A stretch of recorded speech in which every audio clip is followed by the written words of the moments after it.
नाज़रीन आदाब, आप तमाम का ब्लेज न्यूज़ में खैर मक़दम है। आइए नाज़रीन बढ़ते हैं आज बतारीख 16 सितंबर बरोज़ मंगल की देश और दुनिया से जुड़ी चंद अहम खबरों की जानिब।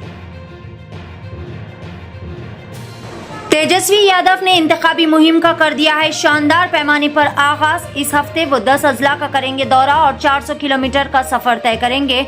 जुलूसों में आवाम का बेपनाह हुजूम देखकर बीजेपी की जीत के इम्कानात धुंधले नजर आ रहे हैं।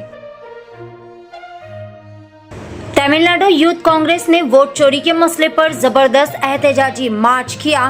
कांग्रेस कारकुनान ने नारेबाजी करते हुए इलेक्शन में शफाफियत और जमहूरियत के तहफ्फुज का किया मुतालबा। इस एहतजाजी रैली में बड़ी तादाद में नौजवान शरीक थे, जिन्होंने हुकूमत और इलेक्शन कमीशन के खिलाफ अपना गुस्से का इजहार किया। सड़कों को बनते हुए तो हम सभी ने देखा है, मगर ये पहला मौका है कि सड़कों को ही खोद दिया गया। तेजस्वी यादव उस सहाफी से मुलाकात के लिए जा रहे थे जिसे बीजेपी के वजीर जयेश मिश्रा ने तशद्दुद का निशाना बनाया, लेकिन शर्मनाक बात तो ये है कि वजीर ने तेजस्वी यादव को इस सहाफी तक पहुंचने से रोकने के लिए रास्ता ही खुदवा दिया। जमहूरियत के नाम पर यह रवैया बिहार की सियासत पर एक बहुत बड़ा सवालिया निशान है। गोदी मीडिया ने एक बहुत बड़ी वीडियो को निहायती आरामदाही तरीके से कर दिया नजरअंदाज। ये वीडियो आसाम के मोरान इलाके की है, जहां पर अवाम खुलेआम नारे लगा रहे हैं, नरेंद्र मोदी वापस जाओ वापस जाओ। अवामी आवाज को दबाने की ये कोशिश मीडिया की जानिबदारी को एक बार फिर बेनकाब करती है।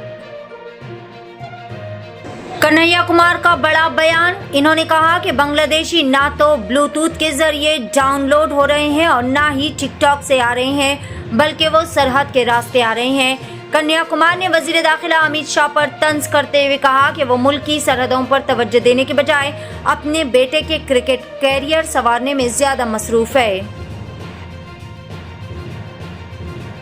सचिन पायलट ने इलेक्शन कमीशन और बीजेपी को सख्त तनकीद का बनाया निशाना। इन्होंने कहा कि राहुल गांधी ने वोट चोरी पर ठोस सवालात उठाए हैं, मगर इतने दिन गुजर जाने के बावजूद भी इलेक्शन कमीशन इन सवालात के जवाबात देने में नाकाम साबित रहा।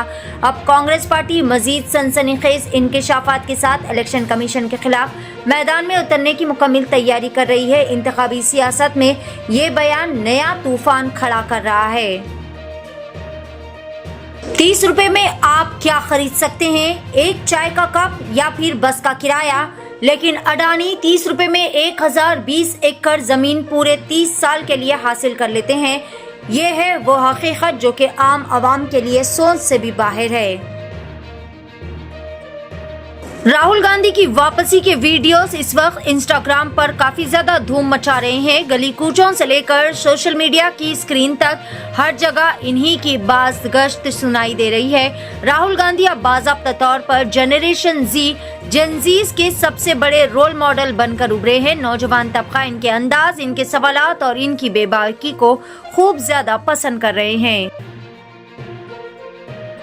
देहरादून के वजीर आला पुष्कर सिंह धामी ने कहा कि भारी बारिशों की वजह से घरों को नुकसान पहुंचा है और राब्ते की जराए मुतासिर हो रहे हैं। वजीर आजम नरेंद्र मोदी और वजीर दाखिला अमित शाह ने यकीन दिलाया है कि रिलीफ और इमदादी कामों के लिए मुकम्मल ताउन फराहम किया जाएगा। रियासती हुकूमत ने कहा है कि मुतासरा आवाम को हर मुमकिन मदद फराहम की जाएगी। गुज़िश्ता रात से जारी मुसलसल मौसलाधार बारिशों के पेश नज़र देहरादून हरिद्वार नेशनल हाईवे पर फन वैली और उत्तराखंड डेंटल कॉलेज के करीब वाक़े ब्रिज को शदीद नुकसान पहुंचा है। ब्रिज को नुकसान होने की वजह से आमद रफ्त में रुकावटें पैदा हो गई और ट्रैफिक को मुतबादिल रास्तों से डाइवर्शन दिया जा रहा है। हुकाम ने लोगों से अपील की है कि वो गैर ज़रूरी सफ़र से मुकम्मल तौर पर गुरेज करें और मौसम की सूरत हाल पर कड़ी नज़र रखें।